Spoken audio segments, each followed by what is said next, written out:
Carmiece Graves, and I practice family law in the Washington, D.C. area. One of the questions we have to think about, like say if you're married and you're dealing with your house and you own it together, the question is, well, we have an asset that we need to deal with.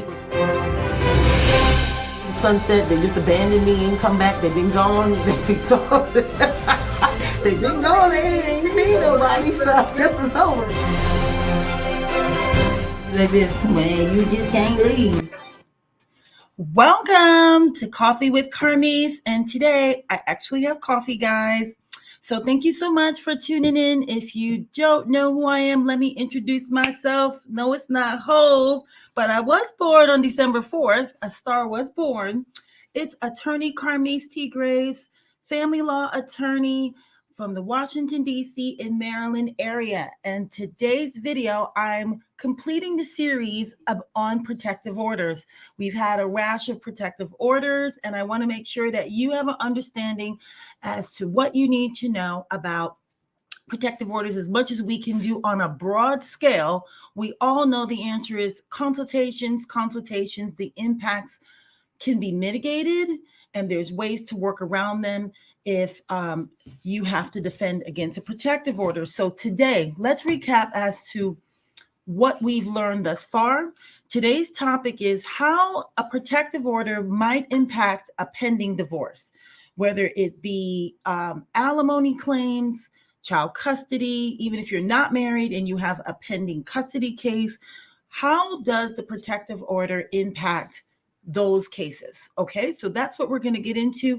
But first, I'd like to do a brief overview on some of the tips that I've shared thus far. So, key thing, some of the things that have shocked me, and the reason why I've done this here is because as I litigate and I do research and I read the case law and I get into, the minutia of it to be prepared, you learn a lot. And I'm like, wow, there's certain things I didn't know. So I'm like, if I didn't know it, I think it may be of benefit and use to the greater public. So from the top, protective orders, particularly the term protective orders, really relate to this type of relationship you have with another person.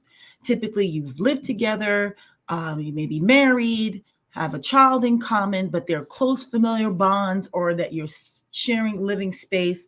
And even if you have lived together within the last year or so, protective orders still apply.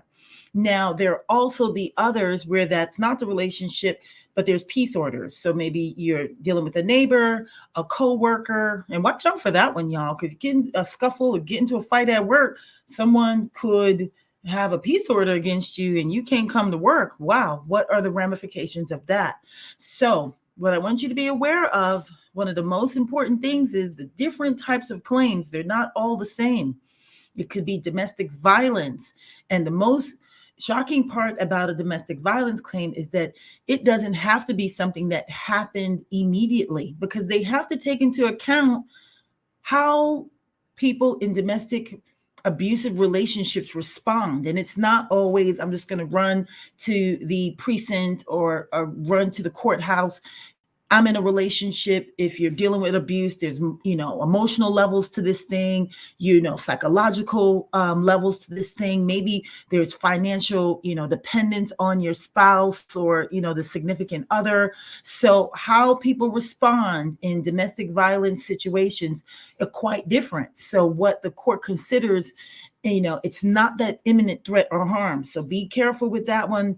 Obviously we don't want to have domestic violence in relationships. People die, it's matters of the heart. Things can get out of control. And oh my goodness, if you are dealing with this, please get help, because it over time typically just gets worse. And that's when you hear something on the news. I told you guys weeks ago, months ago, maybe now, about in Maryland, where a gentleman ran over his wife as she was coming out of the bank. That is what we're talking about. And that's not just an act of rage that day. That is levels of abuse and going back into domestic violence relationships. Okay, that's what the court, so that when the court is dealing with that one, they want to understand what the history of the relationship is. It doesn't have to be that it happened just yesterday or last year. It could have happened a couple of years ago, because I think what happens and it's still present is the imminent threat. Like, it could happen any day that we have an argument, it could go too far. So it's not just what happened yesterday. So that one has a wider lens, right?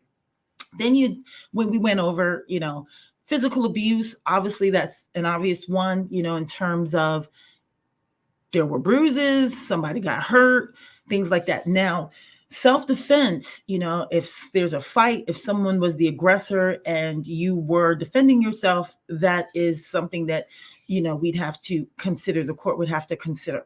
Now, one of the ones that I find quite interesting too is imminent fear of harm, like this imminent threat. That one does not require that you put your hands on anybody. That just means that you did something, made them flinch. Okay. You did something that made them fearful that you might hit them. So, that idea that we shouldn't have to wait to be abused or be put in harm's way for the court to act. That is what that level deals with, saying, okay, the person, it got hot, they were in my face, they, didn't let me go, was trying to get at me, drag me out the car, but I locked the door. I had to run into the bathroom, anything like that. And you think, well, maybe it's not that big of a deal because it didn't escalate. I didn't put my hands on the person. But if you really made them fearful that you might do so, that could get your protective order. So, those are the big ones. Then there's the stalking and the harassment.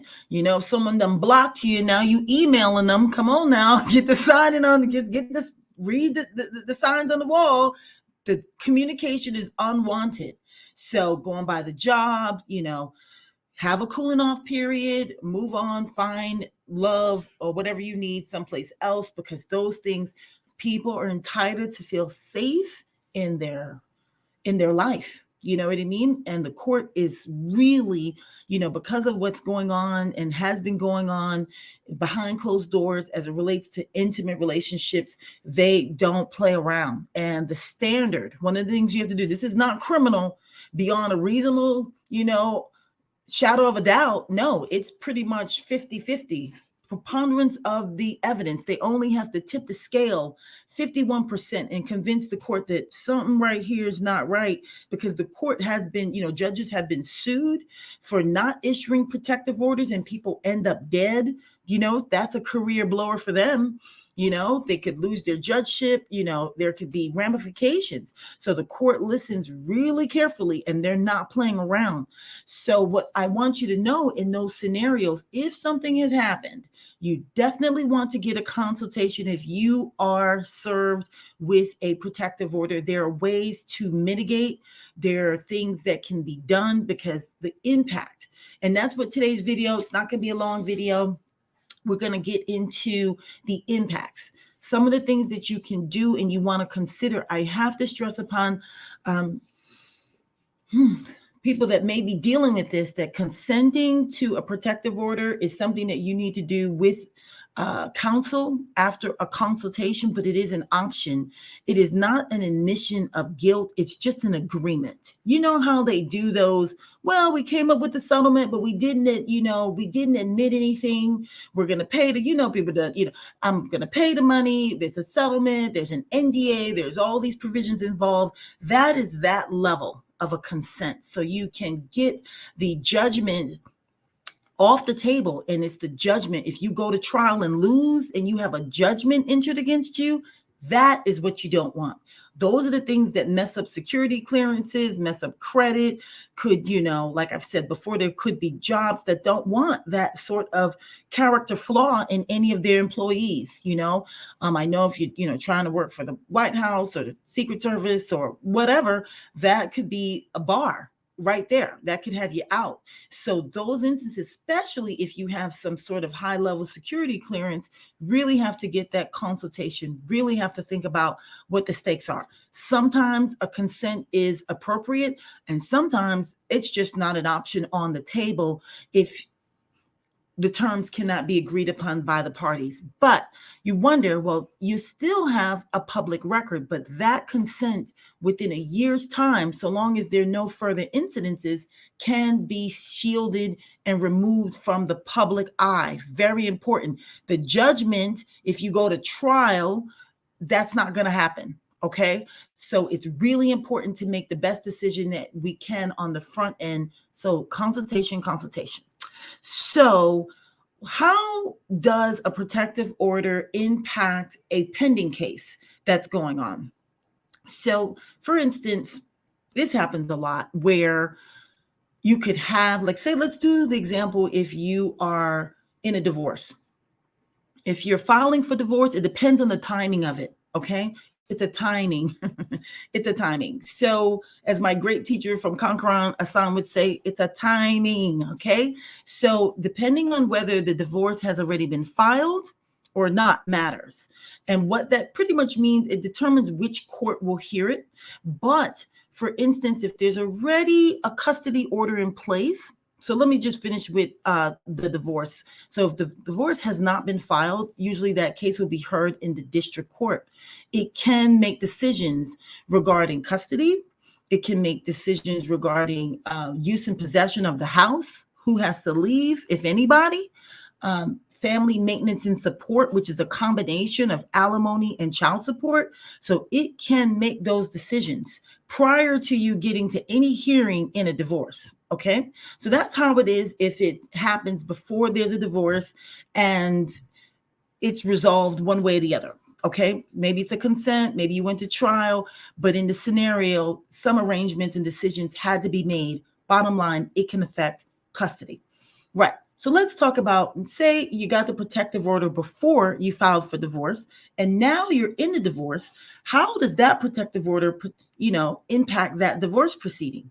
Well, it really depends on what the grounds were. So if you consented, here's one of those benefits. If you consented, there's no findings. The court did not make a judgment against you. The court did not determine whether what the petitioner said was true or false. The court did not decide who they believed or not believed in the case. So it doesn't have a factual impact on your divorce, right? That means, so if you go to trial and there's a finding that you did abuse somebody, that can give them the claim, one of the grounds for divorce, of vicious and abusive conduct, right? It also can say, well, maybe legal custody, where the parties, if there's kids involved, where the parties have to come up with an agreement on major decisions regarding the children's education, health, and religion. It shows that, hey, we got a stay away order. These people on their own can't make this work. That may be a big factor in the fact that you can't have joint legal custody. Okay. So it can impact joint legal custody. It also, when the court if the court enters a custody agreement, it starts the status quo. Okay. So for example, say you guys were living in the house together, co-parenting your kids, sharing the responsibilities, but now there's a protective order and one person is ordered out of the house and the other person is granted primary custody of the kids. And now we get all the way down to your custody proceeding, and that's 7-8 months down the road. Now the status quo is that this other parent has been the primary custodian, and this is what the kids are used to. And the court really wants to stabilize kids as much as possible during a divorce transition. They know it's really stressful, so they want to maintain as much normalcy as possible, and uprooting and changing them after they've gotten into a new rhythm and flow for the last 8 or 9 months is something that it'll be a big factor. It's not the sole factor, but it's a big one. So establishing a new status quo is something that can happen as a result of a protective order. And that's why a lot of people sometimes use them to manipulate their position in a divorce. That's why you would have people going and making false, unsubstantiated claims. And not to say that all those claims are unsubstantiated, because absolutely that is not the case. But there are folks that play these custody games, and this is what they're doing. They're jockeying for position, and the protective order can give that leverage in the case. Also, for alimony, say for alimony that you family maintenance and support, I'll call it. The court says, you got to pay $1,000. It also, establishes a status quo and demonstrates you have the ability to pay it. So it's going to be kind of hard, to go to another hearing in the divorce and claim again that, $1,000 is too much, I can't make it. And they'll be like, well, tell me what the impacts have been. Seems like you've been making it okay, right? So this is what going into court, going in for hearings regarding protective orders. There's a lot of leverage, not a lot. I mean, there's things that the court can do to stabilize the situation that can later impact your divorce one way or the other. And you need to know what's at stake. So definitely, you guys know, I'm always saying that. Other things. So we've talked about, so again, I think what you want to consider is cooling down the situation, mitigating your exposure to a possible judgment if you feel that your case isn't strong. If the case is just completely bogus and we got to go to trial and prevail and win, that's what happens also as well. But doing that analysis is really, really important, because I wouldn't want anyone to get a judgment that they're not entitled to, or even if something has gone awry, tensions have flared, things have, exploded. There's other ways that we can come up with arrangements and agreements short of you going to trial and possibly risking a judgment that will forever be a mark on your criminal, kind of quasi-criminal history, searchable by all, doing credit checks, right? And having to explain it. You don't want to keep explaining, well, that was my wife back then and we didn't get along and, I'm better now and I'm not like that. You don't want to have to keep explaining that.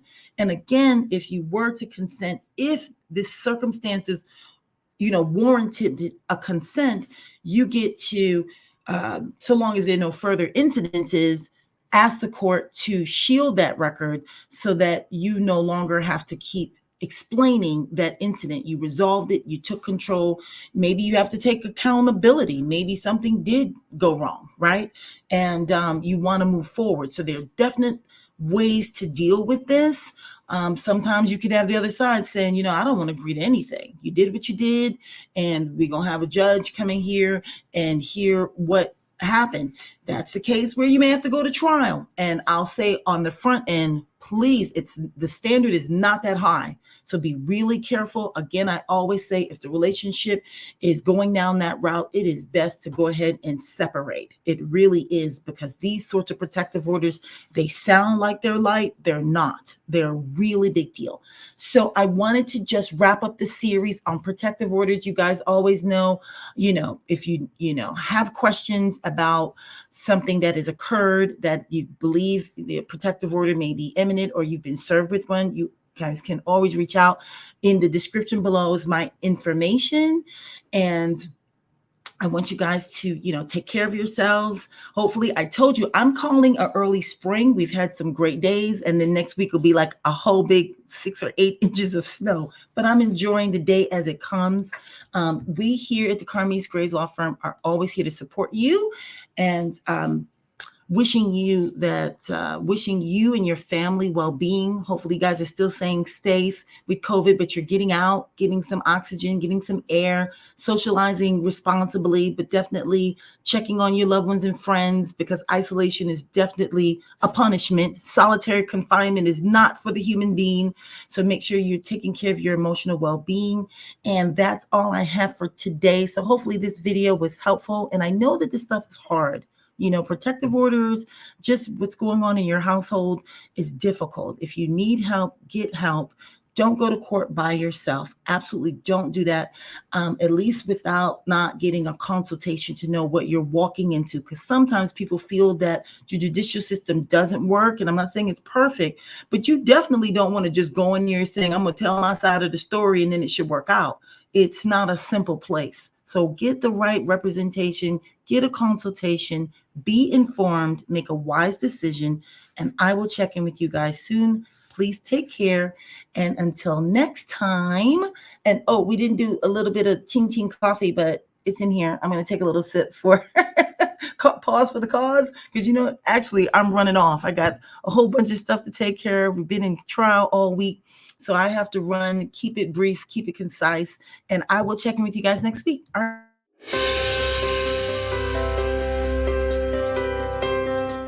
I'm Carmiece Graves, and I practice family law in the Washington, D.C. area.